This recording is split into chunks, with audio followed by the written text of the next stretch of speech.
You are listening to Radio Maria Canada. We now present the Health Hub, hosted by Cathy Biase.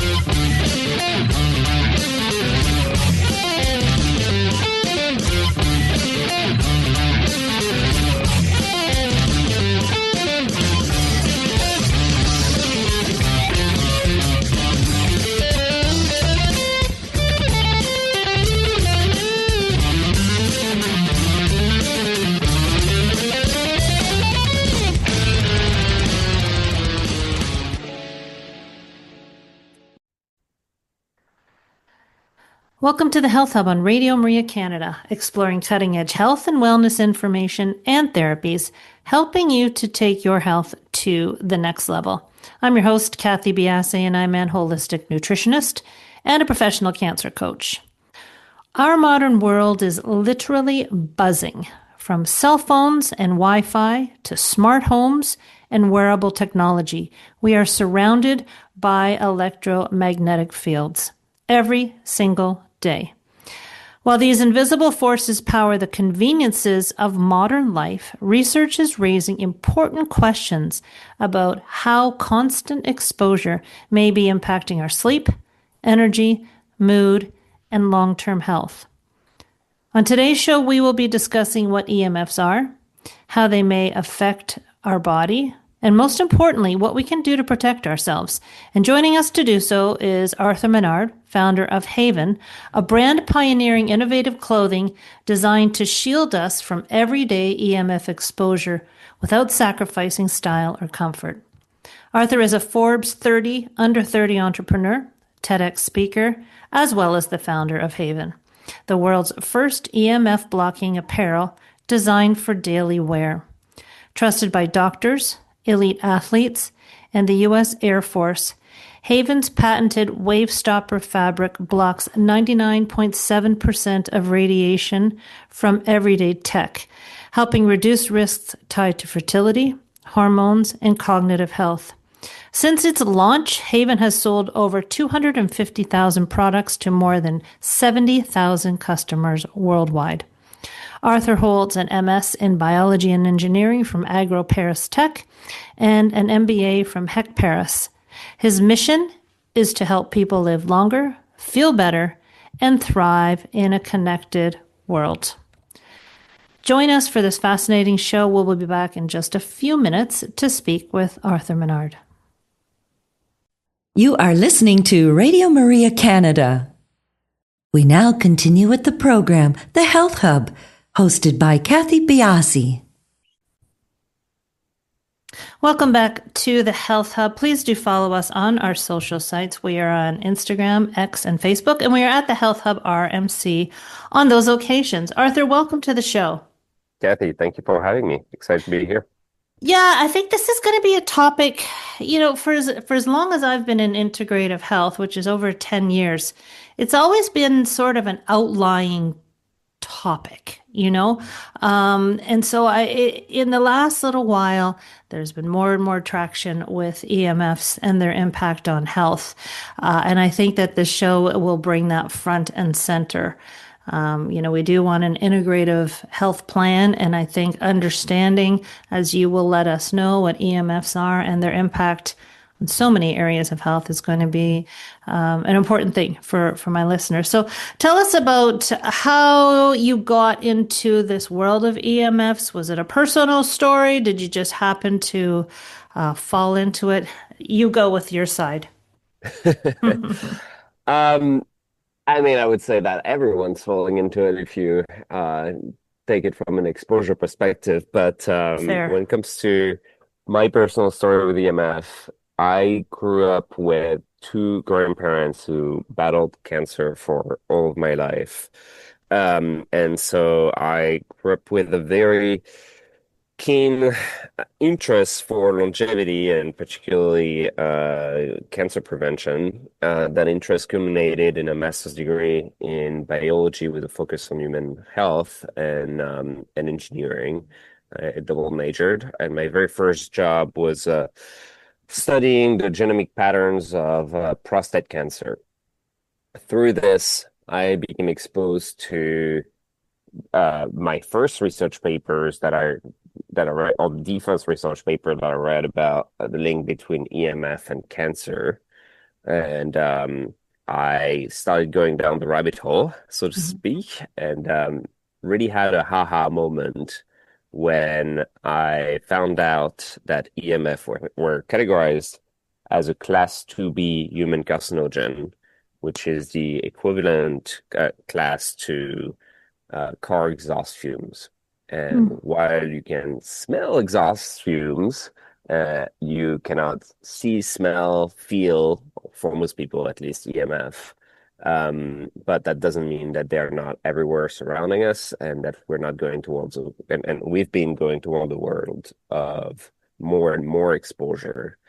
And yeah, so decided to set out and build a solution. It amazes me that they are the carcinogen that's kind of equivalent to, as you say, the car exhaust. But why don't we know more about them then? Why are we not being told about this in the medical space? Why is it not being something brought to our attention? I think there is actually a lot more awareness today than there was when we first got started, and every year it's getting bigger. I think if you just go back to just about anything from a public awareness perspective, there is always a big drag between when the research first starts to come out to when the public becomes aware. And there are multiple reasons for this. The first one is, you need research is not just one paper, and that can unequivocally tell you what's happening. You're going to need multiple research papers before you start getting a sense of the direction of what the science is saying. And today there is over 2,200 peer-reviewed scientific studies that link EMF with adverse biological effect. It's now finally enough that we understand that yes, EMF exposure does affect our body negatively, and yet despite this, there are still a lot of question marks about it, especially when it comes to cancer, which is something that takes 30 to 40 years to appear between exposure to actually developing. And then you have another factor, which is we've kept on evolving from an exposure perspective, and so even the research is lagging when it comes to the types of exposure and the amount of exposure that we have. The biggest study that has been done on EMF was done by the National Toxicology Program, which is part of the NIH. And they spent $30 million in 10 years to study EMF exposure on rats. And they found that there was significant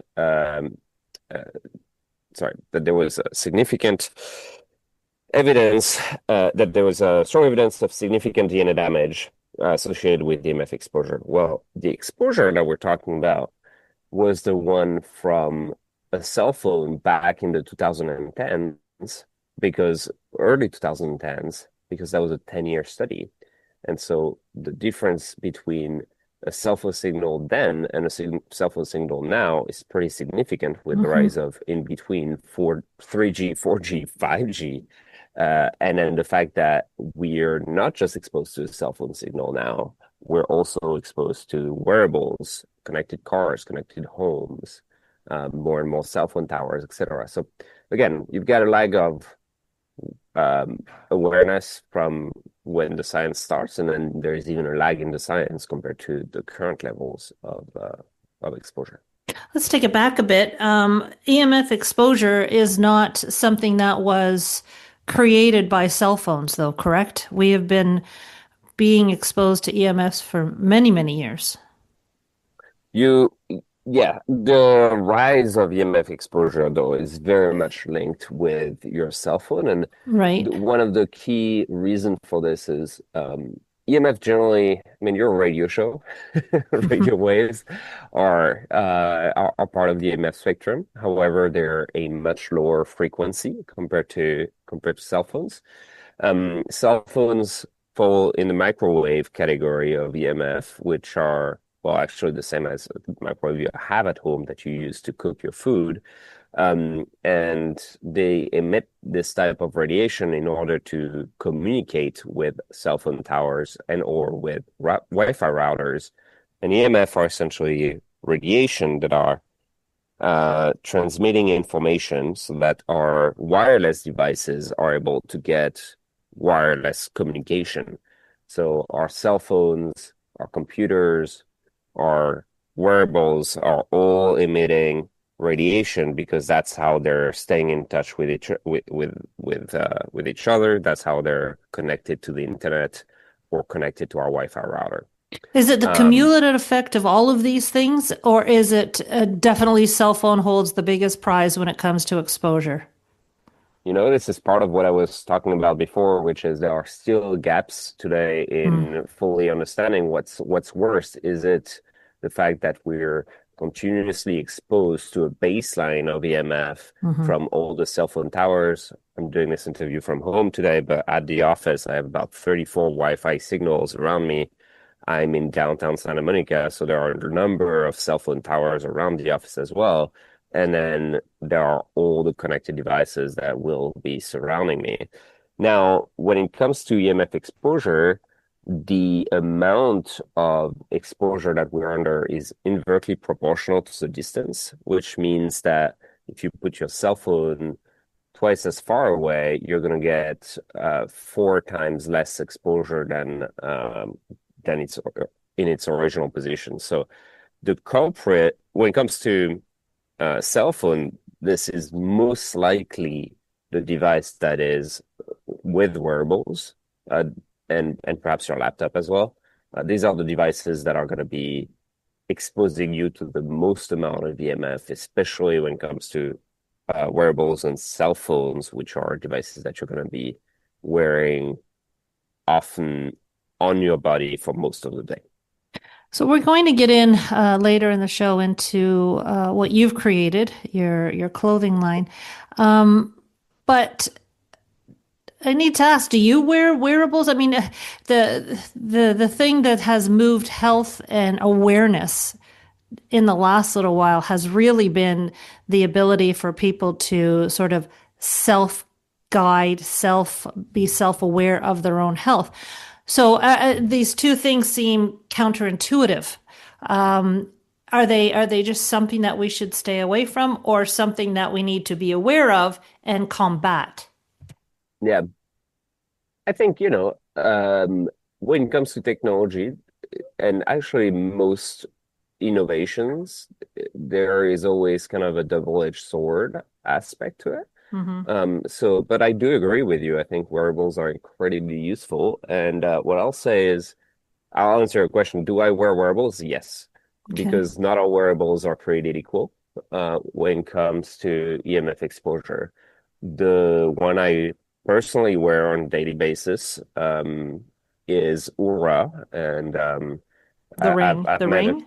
The ring, yeah. Yeah, okay. And I've met a couple of Oura Rings CEOs, and they've always shared with me that because they're meant to be worn at night, and there is some really solid scientific data that shows that EMF exposure can impact your sleep, Oura has been incredibly mindful about the amount of EMF exposure that the ring is emitting. And I tested most trackers myself, and I can tell you that Aura is extremely low when it comes to EMF exposure, and you can put it on airplane mode as well, so it does not emit any radiation. I also use an Apple Watch when I'm working out, and I mostly put it on airplane mode as well because from an exposure perspective, contrary to Aura Ring, an Apple Watch definitely emits a fair amount of EMF. So some trackers can be put on airplane mode. I definitely recommend these over the ones that cannot be put on airplane mode. And that allows you to keep gathering the data and only connect it to your phone when you want to gather the data onto the phone, and preferably not when you're wearing it. Do these devices, I've never looked, but do they come with EMF warnings or EMF levels of any kind? They do, yeah. I believe they do. And what is there a number that is sort of a safe zone versus you're hitting too high of an exposure?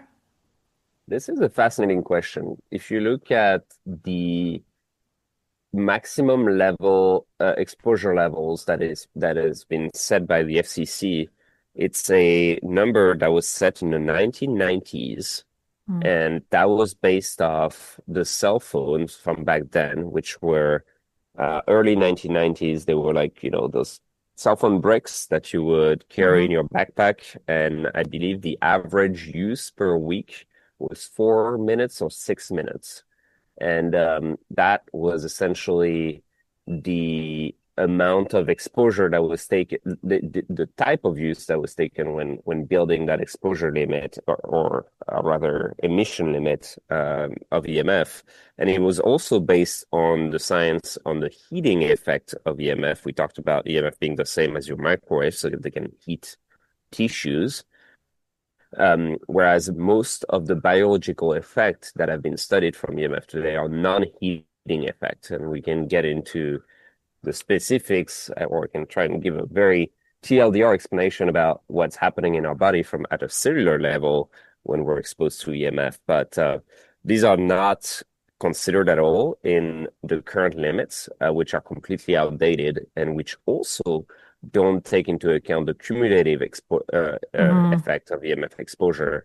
Again, taking just the heating effect of a cell phone that you would be using 4 to 6 minutes a week.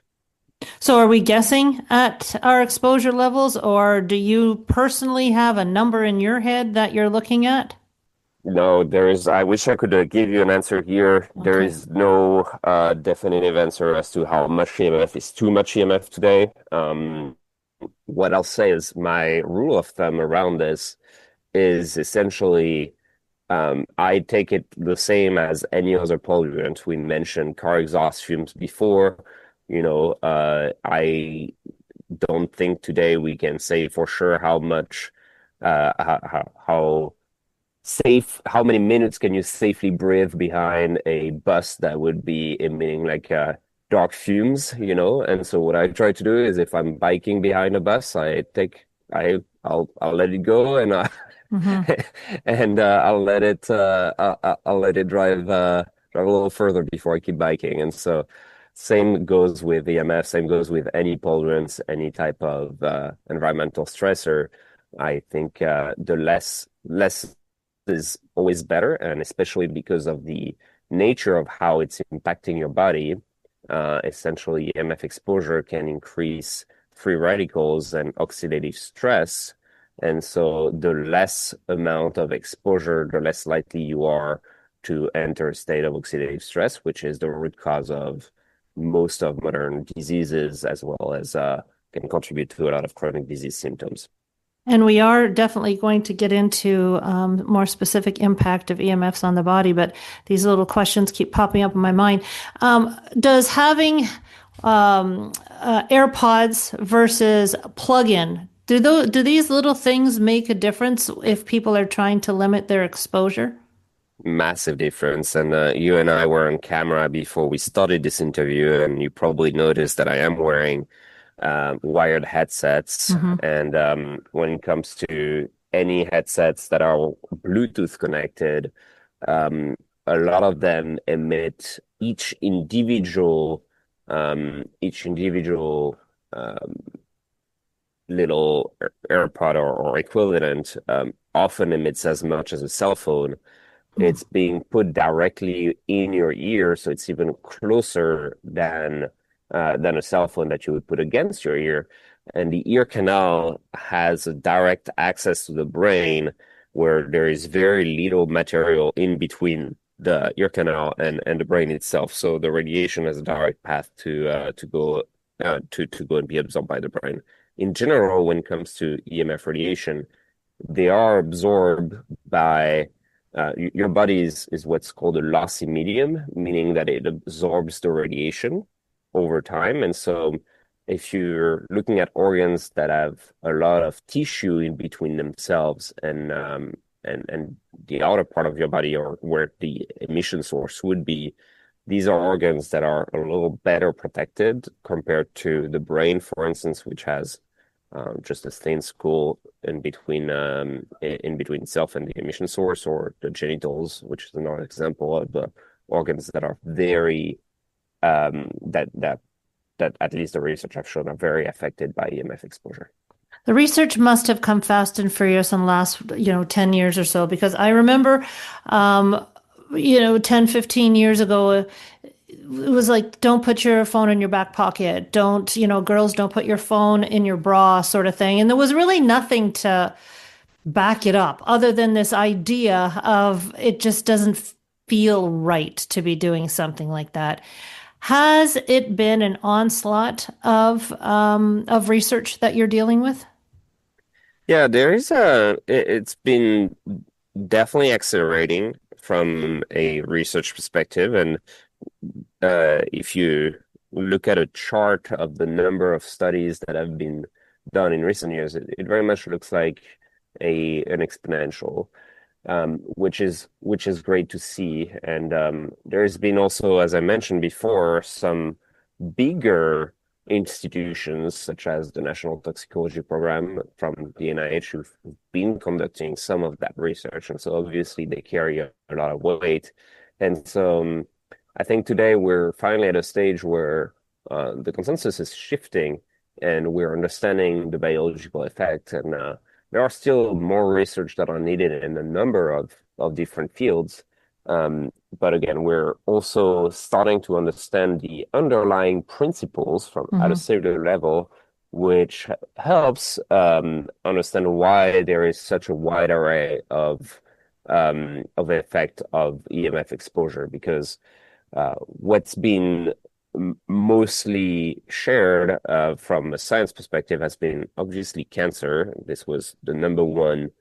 This was the number one effect of EMF that has been studied, but then fertility, headaches, fatigue, and as far as neurological disorders and cardiovascular disease. And so there was always that question of like, why does it have such a wide array of effect? And then the more potential risks, the less real it can sound. And so now understanding the underlying principle, or the most likely underlying principle, really helps get a better understanding of what's happening. Okay, so what I want to do here is take a break. We're going to come back to this most underlying principle of health impact, and how your products, the clothing line that you've created, and who they're for, and all this, how this came into being. Because I think it's really important that people get a solid foundation here of what EMFs can do to the body. So we're going to take a quick break, and we'll be back in just a few minutes to continue on with this conversation. You are listening to The Health Hub here on Radio Maria Canada, a Catholic voice wherever you are. To contact us and be a part of the show, email thh@radiomaria.ca. We now continue with the program. Here once again is your host, Cathy Biase. Welcome back to the Health Hub, everybody. We're going to continue this conversation on with Arthur Menard, and we're going to talk about now. He made a point that maybe you might have missed because it was almost like it was the end of a sentence, sort of thing. But sometimes when something is how did you say it, Arthur? When it applies to so many things, the validity is kind of watered down. That's sort of the idea you were talking about. Yeah, the more effect something can have, the less real it can feel, perhaps. Right. That's it. Okay. So that's where I want to really bring this front and center for everybody. We don't need, Arthur, I think, you can correct me if I'm wrong, to talk about very specific things when you can relate the impact of EMFs on mitochondrial function, on sleep deprivation or sleep interruption, and increase in inflammation. If those are, even if there are more topics, if those are three that you can hit upon, can you then make associations with most diseases? Yeah. And we're getting to a really interesting topic because it took a very long time to figure out the underlying principles that are affecting that by which EMF exposure is affecting our body. And it's around 2017 that we started really getting a clearer picture with a study that was published that was called The Effect of EMF on the Antioxidants Defense System. And I'm sure all the listeners here, ears are perking up when I'm saying antioxidants. This is something that has been that has been discussed at length in recent years, or the benefits of eating antioxidants. And actually, if you think about it, there is a wide range of benefits from eating antioxidants. And so similarly, EMF can have a wide range of effects because they essentially go against our antioxidant defense system. And I'll explain why in a very short minute. And so if I'm becoming too technical, please don't hesitate to stop me. And for listeners, stay on for just a minute. I promise this is the only time I'm geeking out. So EMF stand for electromagnetic fields. So they are radiation that are comprised of an electric field and a magnetic field. On the other hand, our body is made of trillions of cells that can communicate with one another via various networks, including electrical signals. And the signals are vital for coordinating cellular functions.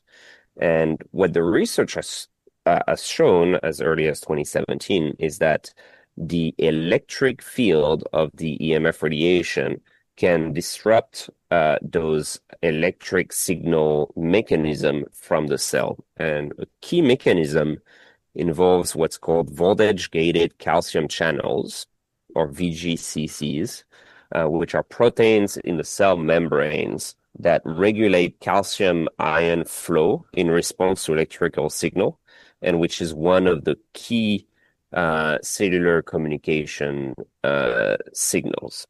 The calcium is essentially a messenger in a number of processes, such as muscle contraction, neurotransmitter release, gene expression, and immune response as well. And what the research has shown is that when when voltage-gated calcium channels are exposed to EMF, the electric field of the EMF can activate those channels, leading to an influx of calcium ion, which then trigger mitochondrial reactions. And that cascade of reaction, the end result is the production of free radicals. And free radicals, are essentially unstable molecules that can damage our cells and our tissues unless they are combated by antioxidants. And when there is an imbalance between free radicals and antioxidants, we're entering a state called oxidative stress, which then is essentially at the root cause of a number of conditions, such as cancer, such as chronic diseases. It can exacerbate inflammation, and ultimately it can have a very wide range of effect on our body. And therein lies that connection right there. And now the other area that it impacts. Okay, so I want to get into how it impacts sleep a little bit, because that's not too intuitive. The other area is fertility, and we have seen over the years the drop in fertility. Where is that line? Yeah. So when it comes to sleep, there are a couple of theories around it. We've done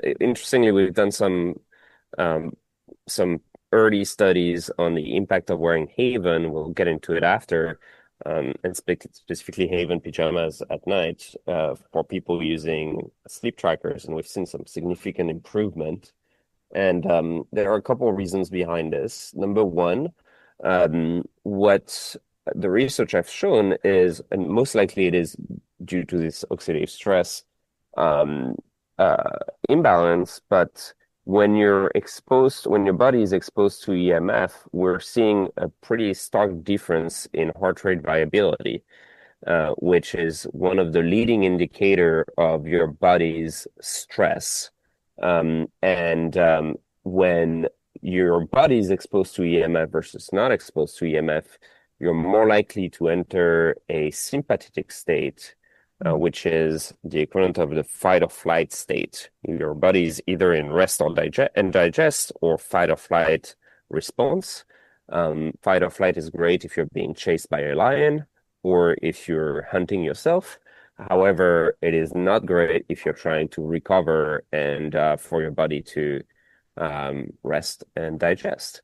And so EMF exposure can trigger that sympathetic nervous response, that fight or flight mechanism, which impacts your sleep. And it's also been shown that can interfere with the production of melatonin, which is the hormone that regulates your sleep-wake cycle.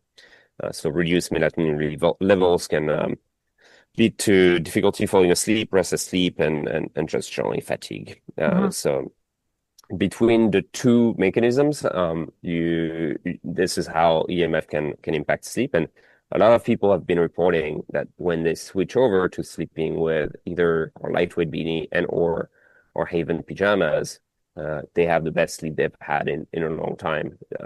And these are most likely people who are a little more sensitive to either of those two elements when it comes to EMF exposure. And then you wanted to talk about fertility, right? Well, I mean, I think you've drawn the line there too. The stress and the inflammation. I mean, it plays into everything, right? Yeah, exactly. It is exactly the same underlying principle that is impacting our fertility. And it's probably one of the areas that has been the most studied when it comes to the impact of EMF and particularly male fertility. It's a lot easier to study male fertility than women fertility. And we've also had a problem in science that for many, many years, researchers have considered that men and women were exactly the same biologically and that we didn't need to study anything on women. That's changing too, thank goodness. It is changing, finally. But male fertility has been heavily researched. And there was a meta-study analysis that was published in 2021, which examined 18 high-quality study with over 4,000 sperm samples. And it essentially showed and concluded that EMF exposure can negatively impact testosterone production, as well as sperm count, motility, sperm viability, and concentration. And this is, again, the same underlying mechanism of oxidative stress, which is believed to have that effect. There is a high concentration of voltage-gated calcium channels in the testicles. And this is particularly relevant in a context where male fertility has been on a global decline for a number of years now. And we've been losing about 2.6% of fertility every single year. And if the trend continues, male infertility could reach critical level by 2060. And not to scare anyone, but one of the early fertility studies that was done on EMF was in the 2000s on mice and rats. And they found that after 5 generations of continuous exposure to EMF, the 5th generation was becoming irreversibly sterile. So we're not there yet, but it has definitely been a concerning trend that we've been under when it comes to infertility in recent years. Okay, I want to bring in what you're doing now to try and fight this and couple this with another question that I have. So you have a clothing line that is, you can explain it better, of course, than me, but I'm to protect from EMF exposure. But tell us about your clothing line and weave into that this question. We can block exposure, but can we detox from overexposure? Yeah. When it comes to detox, I think it's just about the same as any other tolerance out there, which is oxidative stress is a temporary state, okay, which can definitely be reversed. Again, it's an imbalance between free radicals and antioxidants. So it's all about how much exposure you're getting to environmental stressors, including EMF. How healthy of a lifestyle do you live when it comes to healthy foods, exercise, sleep, and a number of other habits like this. All of these contribute to oxidative stress and inflammation. And so can we reverse it? I'm a strong believer that it's never too late to take the right to change the course of action and course correct. And we just talked about fertility. This is a good example where male fertility, we were extremely lucky as guys, and we were producing our sperm production cycle is about 3 months long. So if you are trying to conceive and you change your habits within 3 to 6 months, you can get to a much healthier place when it comes to sperm health, at least, if you put in place the right habits. And so, yes, this can be reversed, or at least you can course correct. Okay. Again, there's still a lot of blind sides when it comes to research, like you asked earlier, how much EMF is too much. And I also cannot answer the question of after how long without significant exposure does your body go back to normal? And I think everyone's body is going to react differently to EMF exposure as well. And then when it comes to what we're doing, well, we, as I mentioned before, realized when I dove into the research that we're going towards a world of more exposure, not less exposure, but for good reasons, because technology is evolving and technology is amazing. And you mentioned before wireless trackers as one example where it's been extremely helpful in everyone understanding their own body better and being able to take control over their health. And that's just one of the positive effects of those technologies advancement. So HAVN was built as a solution for continuing to use all of today's modern technology without the potential health risks that are associated with it. And so what we did is we built the world's first EMF-blocking clothing. We used a physical principle called electromagnetic shielding, which we got inspired by NASA spacesuits, spacesuits in general, not just NASA, which have a built-in layer of electromagnetic shielding within the spacesuit to protect astronauts in space who are exposed to significant levels of radiation. And we integrated that same principle, but into a fabric WaveStopper that is extremely soft and comfortable and acts very similarly to cotton. And then we turn that fabric into garments that shield your essential organs from your brain with hats to your genitals with underwear, including your essential organs like heart and guts with t-shirt. And we've got a number of products now which include, as I mentioned before, pajamas. We have hoodies. We have home products such as blankets and laptop pads. We're really trying to expand as best we can so that we can cover as many of your essential organs as possible for as long as possible during the day.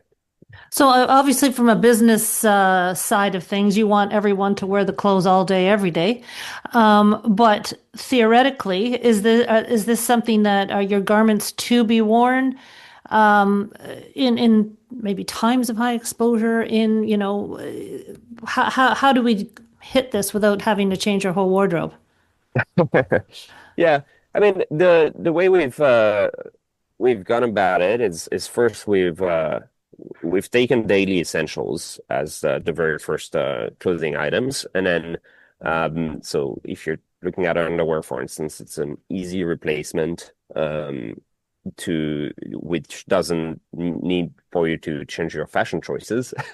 Fair. And then we've also taken overlays which can be integrated with your typical fashion when it comes to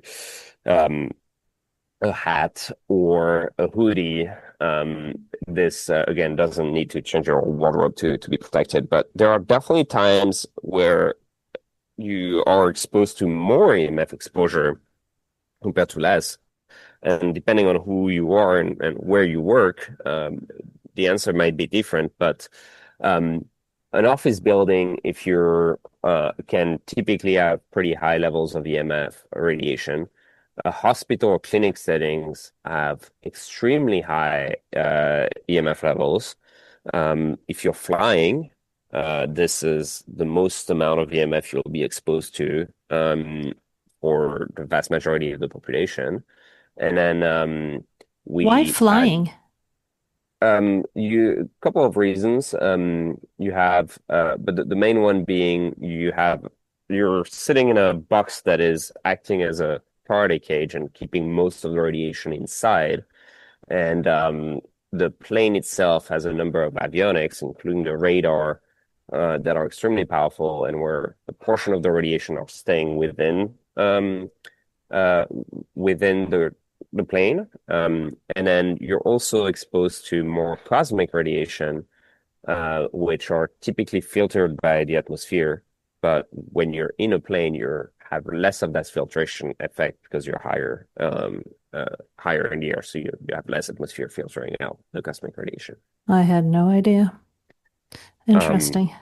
And then earlier this year, we were awarded a first contract with the U.S. Air Force to evaluate how WaveStopper could be adapted to protect military troops who also are facing significant exposure, depending on their activities. But there are a number of professions like this that are exposed to more EMF compared to the average population. Now, I don't know a lot about this sort of thing, so excuse me if this is not the most intelligent of questions. The clothing, does it interfere with anything? Like, does it interfere with phone service? Does it interfere, or is it contraindicated for people that may have metal or pacemakers? Is there anything that needs to be thought about if someone wants to wear your clothes? Yeah, that's a really good question. So I'll start by starting slightly differently, and then I'll get back to the question, which is you're touching upon why the form factor of HAVN as a solution is clothing.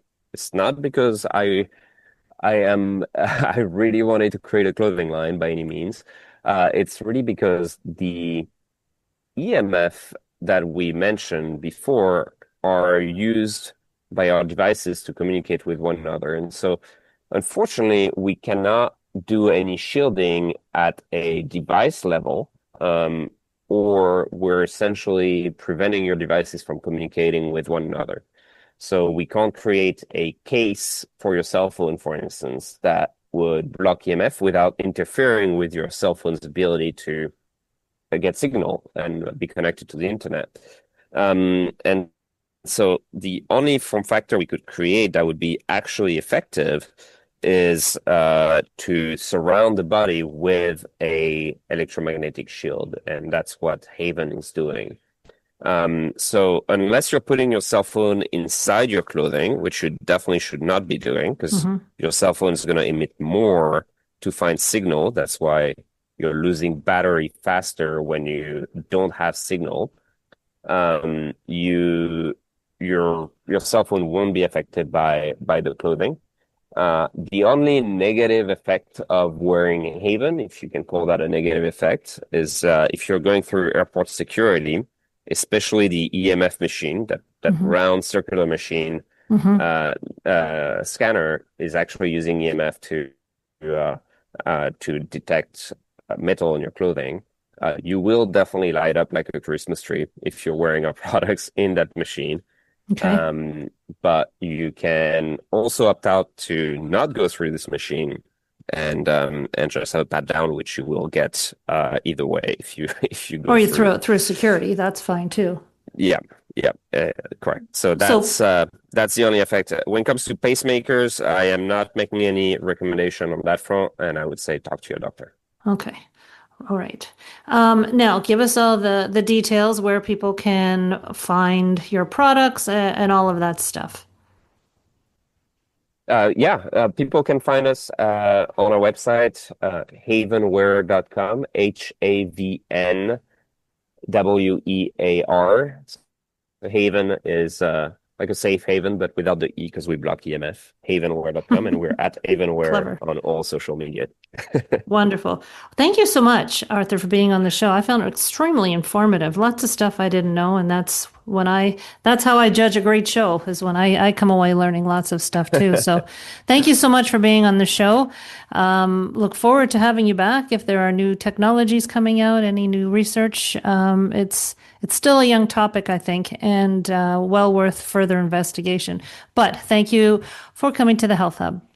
Thank you so much for having me, Cathy, and thanks everyone for tuning in. Hopefully you learned a thing or two and share it with your friend and family. As Cathy mentioned before, it's a topic that is finally coming to light, and the more people are talking about it and talking about the real science behind it, the more we can help our friends and loved ones to be protected. Absolutely. Everybody, we will talk to you next week on the Health Hub.